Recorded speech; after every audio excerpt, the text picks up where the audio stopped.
A pritet të ketë një ditë zyrtare e kushtuar plisit të bardhë?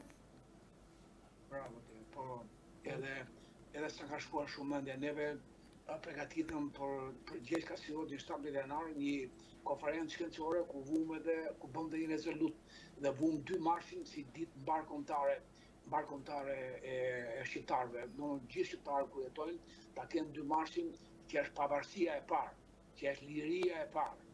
2 marsin 1444.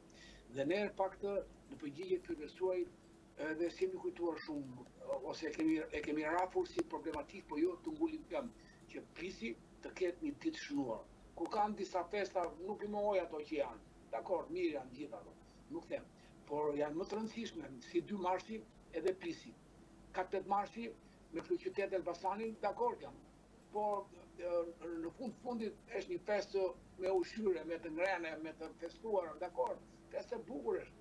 Po para prisit i para 2 marsit, ndoshta asnjë festë tjetër nuk mund të jetë kaq emblematike sa këto dyja. 2 mars 1444 dhe kudo që gjendemi sot, në periudhë 586 vjet, 587 në radhë, dhe prisim që do një ditë të caktuar. Kështu që pyetja juaj do na shërbej që ta kemi një qendër vëmendjes për t'ia kërkuar me rezolutat tona, Akademisë Shkencave, presidentit, kryeministrit të vendit, institucioneve kyçe politike në vend, por këtë drejt, do mundohemi që ta realizojmë këtë. Rreth 2 marsit edhe një ditë për prisim.